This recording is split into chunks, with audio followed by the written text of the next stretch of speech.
So each game idea has its genesis. Sometimes it takes several attempts at a project before finding one that sticks. For me, that's exactly what happened. You see, after the release of Faith and Sacrifice, a short film that I released here on YouTube, well, sort of, I say a short film, but it was over 30 minutes long, so whatever.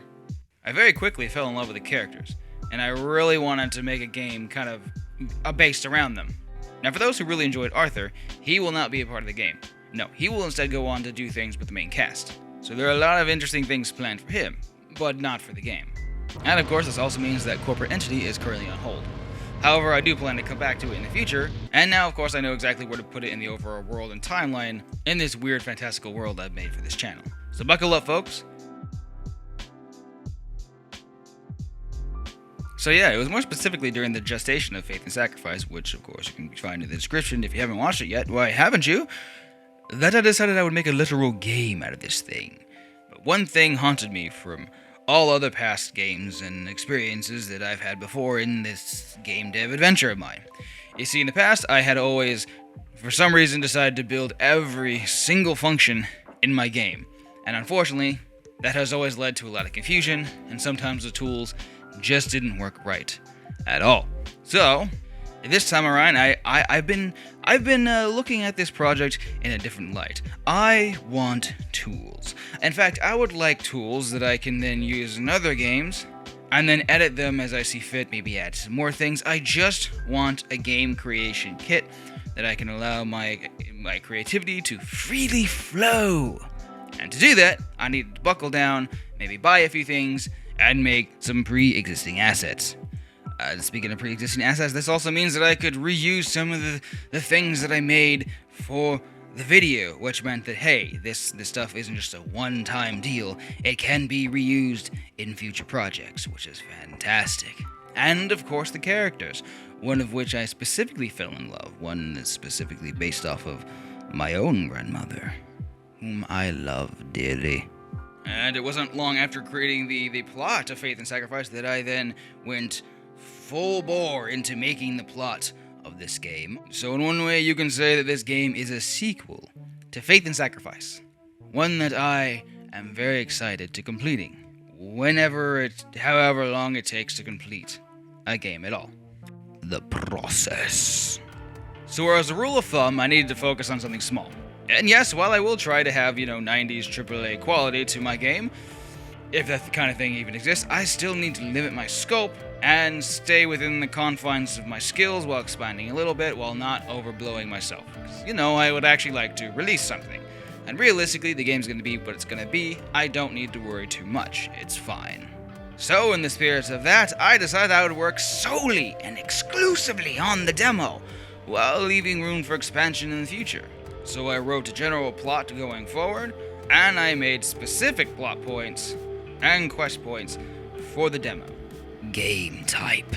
So overall, I want this game to be a horror game. But of course, I would like to focus on my own little ideas of horror. Mostly, I think I want to go with maybe more of a creepy factor, an unsettling factor. The game will look like this, so I'm thinking I might have a different approach to horror than, say, the Silent Hills, Resident Evil, and that one game where that one dude's head pops off. As for the general gameplay loop, the days will be separated day by day, and each day there will be a night section of sorts the player can muck around in. And during each day, the player will be heavily encouraged to complete all of the chores on the farm, while the events of the games play out around you. You can choose to do all the chores, or you can choose to solely focus on quest things. There will be consequences for both, and of course anything in between. And on that note, that brings me to the tool that I purchased specifically for this. Actually, it wasn't specifically for this. What I originally bought this tool was for the dialogue system, and it just so happened to have a quest system attached to it. It is from Pixel Crushers, a really nice integrated tool that I can use to make this whole thing go a whole lot faster, which it has. I'm actually astonished at how fast that I progressed with, just the dialogue and dialogue cutscene scenarios, so that's really cool. I guess this bit should have been in the next section, but whatever. Moving on. Making the demo. So as of now, I'm blocking out all the relevant quests that I'll need for the first day and the second day. But I've only really gotten to like maybe half of the first day. Luckily, this tool that I bought from Pixel Crushers does a lot of the heavy lifting, and even in terms of level geometry, that's already done, for the most part. All I need to do is build off it, and I fully intend to add new things and new areas for the player to explore in this demo and beyond. But yeah, as far as the quests are concerned, I'm working on the beginning events right now, and I'll work on the others later, as obviously I can get to them. And of course, now that I think of it, even a good chunk of my characters have also been modeled. I'll need to make more over time, but this is actually a pretty good start.